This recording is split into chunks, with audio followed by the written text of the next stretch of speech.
ॐ तव कथामृतं तप्तजीवनं कविभिरीडितं कल्मषापहं श्रवणमङ्गलं श्रीमदाततं भूमि गृह्णन्ति ये भूरिदा जना। नमस्कार। आइए हम कथामृत का प्रसंग आगे बढ़ाते हैं। पिछली बार जहाँ हम लोगों ने छोड़ा था, जहाँ हम रुक गए थे, महेंद्रनाथ ने, मास्टर ने श्री रामकृष्ण से जो 4 सवाल पूछे थे, विनीत भाव से मास्टर श्री रामकृष्ण से पूछते हैं, ईश्वर में मन किस तरह लगे। दूसरा प्रश्न है, संसार में किस तरह रहना चाहिए। तीसरा प्रश्न है, क्या ईश्वर के दर्शन हो सकते हैं। और चौथा प्रश्न है, कैसी अवस्था हो तो ईश्वर के दर्शन हो सकते हैं या ईश्वर के दर्शन हो। ये 4 प्रश्न हैं। वैसे देखा जाए तो आप में से जिन्होंने ब्रह्मसूत्र आदि का अध्ययन किया होगा, तो बहुत बार ब्रह्मसूत्र तो बहुत हैं, लेकिन उन सभी का अध्ययन करने की बहुत से लोग ज़रूरत नहीं समझते, क्योंकि ब्रह्मसूत्र की चतुश्सूत्री यानी पहले 4 सूत्र का अगर ठीक से अध्ययन करो तो ओवरऑल ब्रह्मसूत्र का अध्ययन करने में सुविधा हो जाती है। आगे उन्हीं 4 सूत्रों में जो वर्णन किया है उसी का विस्तृत विश्लेषण आगे आता है, ऐसा ही एक अर्थ बताया जाता है। और वैसे भागवत के बारे में भी कहते हैं कि चतुश्लोकी भागवत यानी संपूर्ण भागवत। तो भागवत पुराण तो बहुत बड़ा है, तो बहुत बार लोगों के पास में इतना समय नहीं है, संक्षेप में जानना समझना चाह रहे हैं, तो चतुश्लोकी भागवत भी आता है, ऐसा सुना है। मैंने खुद तो चतुश्लोकी भागवत पढ़ा नहीं है, लेकिन सुना जरूर है। तो आज यह प्रश्न आपके सामने इसलिए प्रस्तुत कर रहा हूँ, यह विचार कि यह जो मास्टर ने 4 प्रश्न पूछे हैं कि क्या ईश्वर के दर्शन हो सकते हैं, कैसी अवस्था हो तो ईश्वर के दर्शन हो, संसार में किस तरह रहना चाहिए और ईश्वर में मन किस तरह लगे। तो ये 4 प्रश्न बड़े ही मूलभूत प्रश्न हैं। इन चारों प्रश्नों का समुचित सुयोग्य उत्तर जो रामकृष्ण देव द्वारा हमको प्राप्त होता है, उसको पकड़ कर अगर हम साधन भजन के लिए प्रस्तुत हो जाते हैं तो एक तरह से निश्चित रूप से हमारे जीवन में सफलता प्राप्त होती है। तो यहाँ श्री रामकृष्ण देव ने यह जो प्रथम प्रश्न है कि ईश्वर में मन किस तरह लगे, तो श्री रामकृष्ण देव ने ये जो विशेष रूप से बताया कि सर्वदा ईश्वर का नाम गुणगान करना चाहिए, सत्संग करना चाहिए। और सत्संग करना चाहिए कहने के बाद में श्री रामकृष्ण कहते हैं बीच बीच में भक्तों और साधुओं से मिलना चाहिए। अर्थात सत्संग की एक विशेष या स्पष्ट रूप से कुछ भावना श्री रामकृष्ण देव हमारे यहाँ सामने प्रस्तुत करते हैं कि बीच बीच में भक्तों के साथ मिलना चाहिए, बीच बीच में साधुओं के साथ भी मिलना चाहिए। तो ये भक्तों के साथ और साधुओं के साथ मिलना चाहिए, उसका परिणाम क्या होगा, तो मन ईश्वर में लगने में सहायता प्राप्त होगी। तो इस तरह से श्री रामकृष्ण हमारे मन का भी विश्लेषण या चित्र प्रस्तुत कर देते हैं एक तरह से, जब वे कहते हैं संसार में दिन रात विषय के भीतर पड़े रहने से मन ईश्वर में नहीं लगता। अर्थात यह जो प्रश्न है कि ईश्वर में मन किस तरह लगे, अर्थात मेरा मन ईश्वर में नहीं लगता, तो मेरा मन ईश्वर में नहीं लगता तो कहाँ लगता है? मन का यह स्वभाव जो है, जहाँ आनंद मिले वहाँ मन रमता है। तो सर्वसाधारण मनुष्य का मन विषय चिंतन में दिन रात विषयों को लेकर रहता है और उसी में रमता है और उसी में वह आनंद खोजता है। तो वहाँ से संपूर्ण रूप से मन को हटाना यह अपने आप में एक बहुत बड़ी साधना है। और इस साधना में प्रस्तुत होने के लिए यह जो भक्तों के साथ या साधुओं के साथ मिलना, यह बहुत मदद करता है। सर्वदा ईश्वर का गुणगान करना, नाम गुणगान करना, भक्तों के साथ मिलना जुलना। और भक्तों के साथ मिलने जुलने के बाद में क्या होता है? भक्त भगवान की ही बातें करते हैं और भगवान की बातें करते हैं, जीवन के उद्देश्य को लेकर बातें करते हैं, होने आने वाली विविध बाधाओं और उसको कैसे हमको जीतना है, कैसे उस बाधा को अतिक्रमण करते हुए आध्यात्मिक साधना में आगे बढ़ना है, इसको लेकर भी कुछ चिंतन मनन होता है। साधु भी एक साधक होता है, साधु भी एक साधक होता है। साधना करते हुए आने वाली विविध बाधाओं का सामना उसे भी करना पड़ता है। उसका सामना करते हुए वह आगे बढ़कर अपने चरम लक्ष्य को प्राप्त करने में सफल हो जाता है। तो साधु को एक तरफ जैसे ईश्वरानुभूति होती है, तो उससे क्या क्या बातें जीवन में आती हैं, अर्थात ईश्वरानुभूति प्राप्त पुरुषों के, व्यक्ति के लक्षण क्या है, ऐसा भी एक विचार शायद किसी के मन में आए। देखिए, भगवत गीता में भी भगवान श्री कृष्ण को अर्जुन जब यह प्रश्न पूछता है कि स्थित प्रज्ञस्य का भाषा, स्थित प्रज्ञ मनुष्य जो होता है, अर्थात आध्यात्मिक अनुभूति संपन्न मनुष्य जो होता है, उसके लक्षण क्या है, इस प्रकार का वह प्रश्न है। उस प्रश्न, अर्जुन के प्रश्न के पीछे की जो भावना है, वह भावना इसी प्रकार की कुछ है कि जो अनुभूति संपन्न व्यक्ति है, उसकी, वह तो हमारे जैसा ही देह धारण किया हुआ खाना खाता है, कपड़े पहनता है, उसकी भी एक दिनचर्या होती है, जीवन होता है।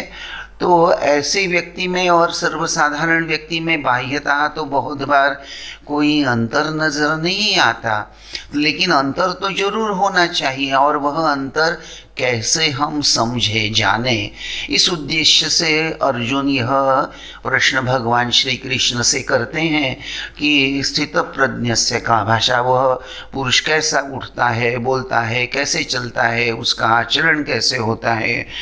तो यह जो बात श्री रामकृष्ण यहाँ हमसे कहते हैं कि ईश्वर के चरणों में अगर हमको मन को लगाना है तो साधुओं के साथ, उनके साथ मिलना है, क्योंकि साधु समझा देंगे कि हमारे मन को विषयों से हटाकर ईश्वर के चरणों में कैसे लगाना चाहिए।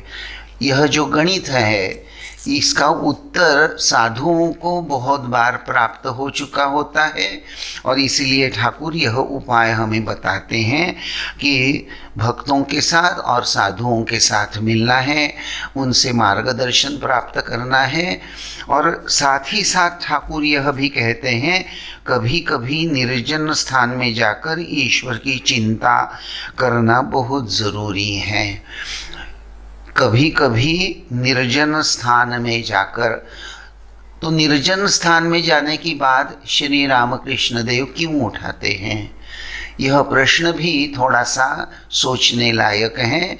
क्योंकि निर्जन में जब जाते हैं तब आत्म परीक्षण करने की भावना या सहूलियत हमें सहजता से प्राप्त होती है। क्योंकि निर्जन स्थान में जाने के पश्चात हमारा मन जो विक्षिप्त होता है संसार में जब रहते हैं, विषयों से घिरे हुए जब हम रहते हैं, तो मन जो बार बार विषयों की ओर आकर्षित होता है और उससे मन में जो चंचलता आती है, तो वह संभावना निर्जन स्थान में जब हम जाते हैं तो एक तरह से वह संभावना नहीं रहती। और इसीलिए निर्जन में जाने के बाद में विषयों का दर्शन नहीं और उसके बारे में उद्दीपना भी होने की संभावना नहीं, तो निर्जन स्थान में ईश्वर चिंतन थोड़ा निश्चित रूप से सहज हो सकता है। और ठाकुर एक बहुत बड़ा सिद्धांत भी यहाँ हमको इस संदर्भ में देते हैं कि ध्यान करना चाहिए मन में, कोने में और वन में। अर्थात मूल प्रश्न है भगवत चिंतन या ईश्वर चिंतन करने की दृढ़ भावना। नहीं तो निर्जन स्थान में जाने के बाद भी अगर हम संसार का ही चिंतन करें, देखिए श्री रामकृष्ण देव के जीवन में यह जो घटना आती है कि रानी रासमणी दक्षिणेश्वर में आई हुई हैं और मंदिर में वह श्री रामकृष्ण देव से कहती हैं कि आप भजन गाइए, और श्री रामकृष्ण माँ के भजन गाने में तल्लीन हैं। और उस वक्त रानी वहाँ बैठी हैं और अचानक श्री रामकृष्ण रानी रासमणी को थप्पड़ मारते हैं, ऐसा ठाकुर के चरित्र में वर्णन आता है। और वहाँ ये जो थप्पड़ मारते हैं अर्थात रानी उस वक्त देवी के भजन सुनते वक्त भी देवी के सामने बैठी हुई हैं, भजन सुन रही हैं, लेकिन मन दूसरा किसी विषय चिंतन में मगन हो गया है। और यह जानकारी ठाकुर प्राप्त कर चुके हैं, ठाकुर को यह समझ में आ गया है, ठाकुर जो अंतर्यामी है यह बात समझ लेते हैं और रानी को थप्पड़ मारते हैं। तो सभी लोग तो डर जाते हैं, लेकिन रानी रासमणी नहीं, वह विचलित नहीं होती, वह श्री रामकृष्ण को, ठाकुर को कोई अनुशासन या पनिशमेंट नहीं देती। वो कहती नहीं छोटे भट्टाचार्य ठीक हैं, उनको तकलीफ मत दो। इस तरह से है एक वर्णन हमें श्री रामकृष्ण देव के चरित्र में प्राप्त होता है। तो यहाँ जब ठाकुर निर्जनवास की बात करते हैं और यह भी कहते हैं कि प्रारंभिक अवस्था में हमको यह बातें विशेष रूप से करनी है, क्योंकि जब तक मन को आदत नहीं होती, habits becomes a second nature, ऐसा एक अंग्रेजी में हम कहते हैं, habit becomes a second nature.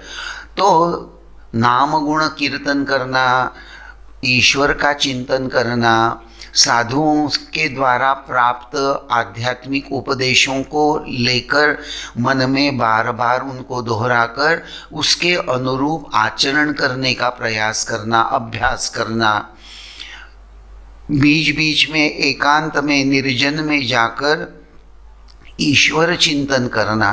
तो ठाकुर कहते हैं कि प्रारंभिक प्रथम अवस्था में यह बात जितनी ज़्यादा हो सके करना जरूरी है, क्योंकि उसके द्वारा हमारे मन का प्रशिक्षण होता है। मन को आध्यात्मिक प्रशिक्षण की आवश्यकता होती है, क्योंकि सालों से हमारा मन विषयों को लेकर जिस भाव से चल रहा है उसके थोड़ा ये अलग ढंग से चलना चालू हो जाता है। तो शुरू में हमारा मन भी विरोधिता दर्शाता है, नहीं करना चाहता, लेकिन जब बार बार अभ्यास किया जाता है, बार बार जब प्रयास करते हैं, तो उसका एक परिणाम यह होता है कि हमारा मन धीरे धीरे इस बात को ग्रहण करने लगता है कि अभी मुझे नाम गुण संकीर्तन करना है। देखिए, आध्यात्मिक उन्नति की दृष्टि से, मन को ईश्वर के चरणों में लगाने की दृष्टि से यह बात बहुत बार सभी संतों ने, महात्माओं ने बताई है कि प्रारंभिक अवस्था में विशेष रूप से निर्दिष्ट समय पर, निर्दिष्ट जगह और निर्दिष्ट जप संख्या लेकर जप करना चाहिए, भगवान का नाम लेना चाहिए। ये जो निर्दिष्ट जप संख्या, निर्दिष्ट स्थान, निर्दिष्ट समय, यह सब प्रारंभिक अवस्था में क्यों करने की बात आती है, क्यों संत महात्मा इस बात को जोर देकर कहते हैं, उसका प्रधान कारण यही है कि हमारा मनोविज्ञान भी हमको यह समझाता है, जब हम निर्दिष्ट समय पर, निर्दिष्ट जगह, निर्दिष्ट जप संख्या को लेकर साधन भजन का अभ्यास करने की प्रवृत्ति या भावना लेकर नियमित रूप से वह करने लगते हैं, तो धीरे धीरे psychologically our mind gets trained. मानसिक मनोविज्ञान यह बात हमको समझाता है कि हमारा मन का प्रशिक्षण होने लगता है कि अरे सुबह 7 बजे हैं, अभी मुझे जप के लिए बैठना है। हमारा मन उस वक्त दूसरा कुछ करना नहीं चाहता, वह भगवान का नाम ही लेना चाहता है। तो यह अभ्यास का परिणाम होता है। यहाँ एक कहानी बताना चाहूँगा।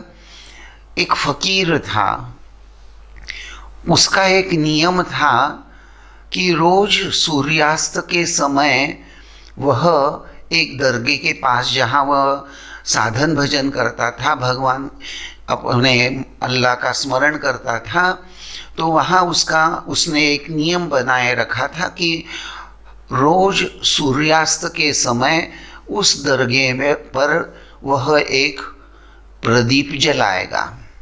वह रोज सूर्यास्त के समय वहाँ प्रदीप जलाया करता था। तो एक बार ऐसा हुआ कि धीरे धीरे उसको शाम को सूर्यास्त के समय यह प्रदीप जलाने की एकदम से आदत लग गई। वह एकदम, it becomes a part of his life, उसका जीवन का वह एक अविभाज्य अंग हो गया, आदत हो गई उसकी संपूर्ण रूप से। लेकिन एक दिन ऐसा हुआ कि सुबह वह एक दिन कहीं बाजार से या भिक्षा के लिए कहीं जा रहा था। अचानक उसने देखा कि एक वेश्या बहुत सुंदर और बहुत अमीर अपने रथ में बैठकर सुंदर रेशमी वस्त्र पहनकर जा रही हैं। और उस वेश्या को देखकर, उसकी सुंदरता को देखकर यह फकीर ललचा गया और उसके मन में विचार आया कि कितना वह जीवन सुंदर होगा, उसके साथ उपभोग करने में कितना आनंद प्राप्त होगा। अगर वह आनंद मुझे प्राप्त हो तो बड़ा मज़ा आएगा। और यह बात सोचकर वह फकीर बड़ी ही सरलता से उस वेश्या की उसके पास चला गया और उसने अपने मन की बात सरलता से उस वेश्या को बता दी कि मैं आपके साथ एक रात गुजारना चाहता हूँ। वेश्या को बड़ा आश्चर्य हुआ।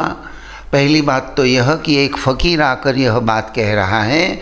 फ़कीर जो ईश्वर के चिंतन में डूबा हुआ रहता है, आध्यात्मिकता की बात को लेकर अपना जीवन यापन करता है, एक फ़कीर आकर ये बात कह रहा है।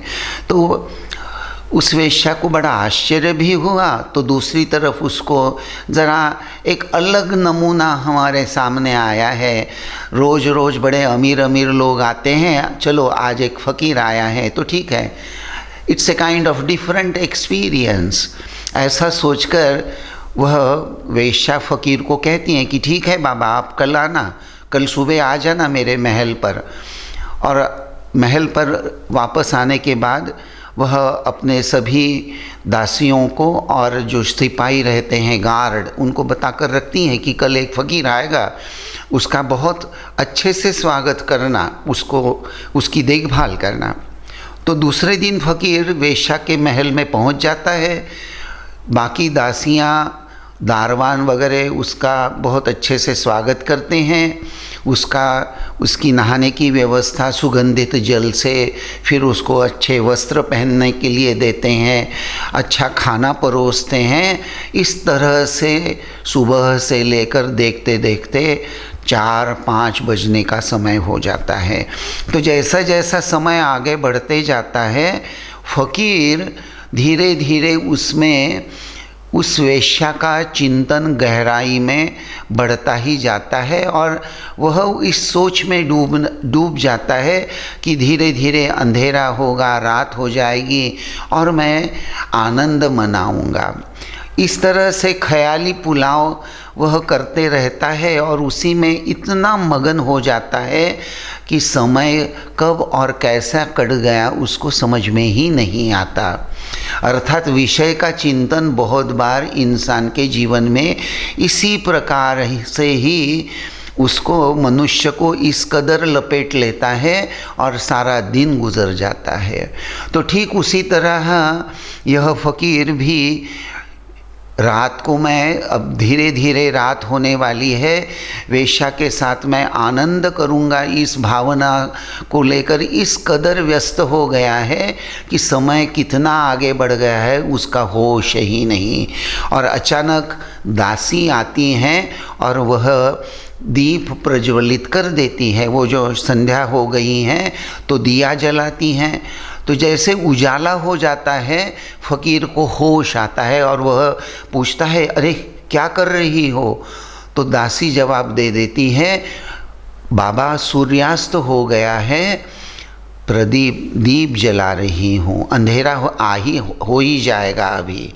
और जैसे ही यह सूर्यास्त हो गया है, यह शब्द फ़कीर सुनता है, उसी वक्त उसको याद आ जाता है कि अरे मेरा रोज का नियम है कि सूर्यास्त के समय दरगाह के वहाँ मैं दीप जलाऊंगा। और यह विचार आते ही फ़कीर वहाँ से जो भाग निकलता है, सीधा अपने दरगाह पर वहाँ पहुँचता है और प्रदीप जलाता है। और तब उसके होश ठिकाने आ जाते हैं और उसका मन उसको कहता है कि अरे कहाँ गया था, कहाँ गया था, कहाँ माया के जाल में फंसने जा रहा था।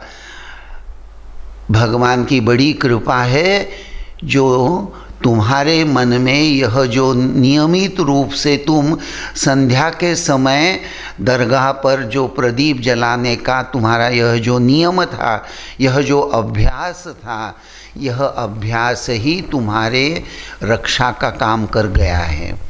तो ये जो नियमित समय पर, नियमित रूप से, निश्चित जगह, निश्चित समय, निश्चित जप संख्या, इसको लेकर जो प्रारंभिक अवस्था में साधन भजन करना चाहिए, बहुत बार लोग यह प्रश्न करते हैं कि निश्चित जप संख्या क्यों?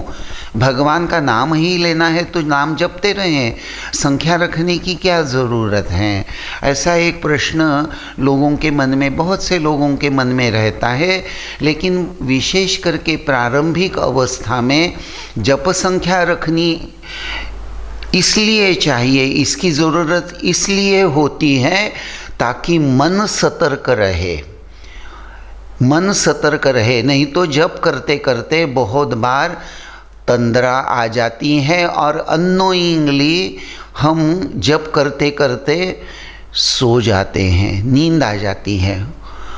और जब आँख खुलती है तो हमको ऐसा लगता है कि हम जप ही कर रहे थे, लेकिन वास्तव में बीच में हम सो जाते हैं। तो यह बीच में जो तंद्रा आने की संभावना रहती है, तो जब तक यह हम उचित ढंग से प्रारंभिक अवस्था में जप संख्या को मद्देनज़र रखकर जब सचेतन मन से जप करते रहते हैं, मन अगर सचेतन रहा तो ये नींद आने की संभावना अपने आप में कट जाती है। लेकिन ठाकुर यहाँ ये जो प्रसंग उठाते हैं और कहते हैं कि यह जो जप करना है, तो वह कहते हैं कि भाई कैसे करना है? तो ठाकुर कहते हैं कि ध्यान करना चाहिए मन में, कोने में और वन में। तो इसके पीछे ठाकुर यह तो उपाय के रूप में तो बोल ही रहे हैं कि ध्यान करना चाहिए मन में, कोने में और वन में। तो मूलभूत बात यह है कि प्रदर्शन नहीं होना चाहिए। प्रदर्शन की भावना से अपने आप को, प्रदर्शन करने से अपने आप को बचाना है। क्योंकि अगर हम प्रदर्शन करते हैं सबके सामने तो वह भी निश्चित रूप से बहुत बार साधन भजन में बाधा का ही निर्माण करती हैं। उसी के साथ साथ ठाकुर यहाँ यह भी कहते हैं, सर्वदा सत असत विचार करना चाहिए। ईश्वर ही सत अथवा नित्य वस्तु हैं और बाकी सब अनित्य है। बारंबार इस प्रकार विचार करते हुए मन से अनित्य वस्तुओं का त्याग करना चाहिए। अर्थात जैसा कि मैंने पहले प्रवचन में बताया था कि हमारी पंच ज्ञानेंद्रियाँ जो हैं, हर ज्ञानेंद्रिय का अपना अपना विषय है। तो हर ज्ञानेंद्रिय मनुष्य विषयों का आनंद अपने ज्ञानेंद्रियों के आधार से लेता है। तो ज्ञानेंद्रिय और विषयों का चिंतन और उनका संयोग, यह सब दूर करने की दृष्टि से ही, अर्थात जगत सत्य है, संसार सत्य है और संसार से मुझे आनंद मिलेगा, यह जो भावना है, यह भावना ही अंतःकरण से दूर होनी चाहिए। और जब हम जगत के परिवर्तनशीलता का, अनित्यता का जब दर्शन करते हैं, बार बार उसको लेकर जब सोचते हैं, उसमें जब दोष दर्शन करते हैं कि अरे यह सुख सुख नहीं है, क्योंकि यह पल भर का सुख है, लेकिन इस सुख के आधार से मेरे मन में एक संस्कार हो जाएगा और वह संस्कार मुझे बार बार इस सुख की ओर खींचता चला जाएगा। सत्य तो यही है, मनुष्य संसार में विविध कर्म जो करता है, उस कर्म के पीछे आनंद की खोज होती है और मनुष्य को आनंद मिलता है और जिस वस्तु से जिस प्रकार से आनंद मिलता है उसी को वह बार बार दोहराना चाहता है और वह बार बार दोहराने से ही उसको आदत लग जाती है, हैबिट। और उसी का परिणाम यह हो जाता है कि संस्कार जो होते हैं, यह जो संस्कार हैं वह दृढ़ हो जाते हैं, क्योंकि एक ही बात बार बार जब की जाती हैं तो वह संस्कार दृढ़ होने में मदद करते हैं। तो अगर हम ईश्वर का चिंतन करने का बार बार अभ्यास करेंगे तो वह संस्कार दृढ़ हो जाएंगे, और अगर हम संसार के अनित्यता का चिंतन करेंगे तो वह संस्कार दृढ़ हो जाएंगे। और इस प्रकार से, अर्थात जगत या बाकी सब वस्तु अनित्य असत क्यों? क्योंकि वह परिवर्तनशील है। इस विश्व में एक ही वह परमात्मा ही, ईश्वर ही एक सत्वस्तु है, त्रिकाला बाधित सत्य, ऐसा हमारे शास्त्र ग्रंथों में उसका वर्णन है। त्रिकाला बाधित, जो भूतकाल में भी था, वर्तमान में भी है और भविष्य में भी जो रहेगा, वह कभी खंडित नहीं होगा। यह ईश्वरानुभूति ऐसी चीज़ है, वह त्रिकाला बाधित सत्य है। उस त्रिकाला बाधित सत्य की अनुभूति प्राप्त करने के पश्चात मनुष्य जन्म मरण के चक्र से रिहाई पाता है। तो देखिए, यह जो बात यहाँ श्री रामकृष्ण देव ने हमारे सामने प्रस्तुत की हैं, एक तरह से चिंतन करें तो यह भक्ति की बात है, यह भक्ति की बात है। और इस दृष्टि से हमें इन सभी बातों का अनुशीलन करना चाहिए, पालन करना चाहिए।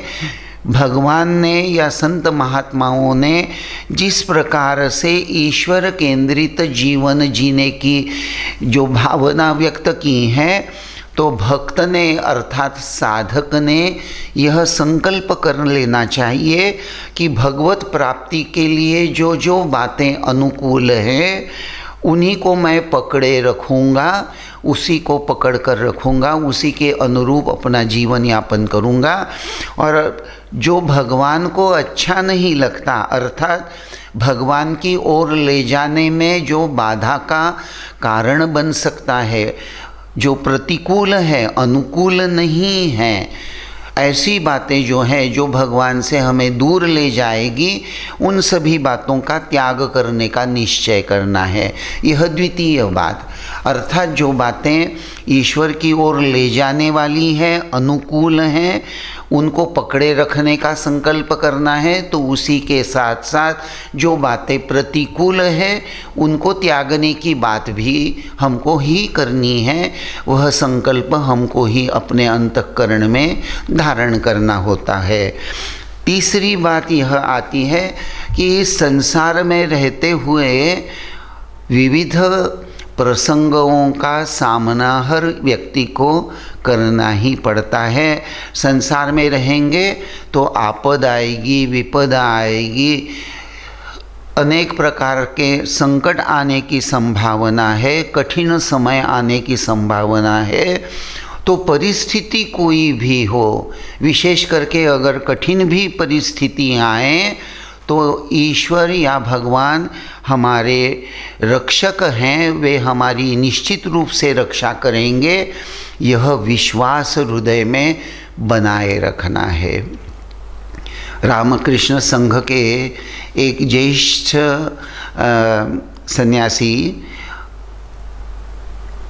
अक्सर इस बात को, यानी आपको कहने में मुझे कोई दुविधा नहीं है, रामकृष्ण संघ के 12वें संघाध्यक्ष जो थे परम पूज्यपाद श्रीमद् स्वामी भूतेशानंद जी महाराज, अक्सर वे यह बात कहा करते थे हम लोगों को कि देखो, जीवन में, मनुष्य के जीवन में जब कठिन परिस्थिति आती हैं, संकट आता है, तो मनुष्य इन जनरल जो ईश्वर पर विश्वास करता है, भगवान से खूब प्रार्थना करने लगता है कि प्रभु मेरा संकट दूर कीजिए।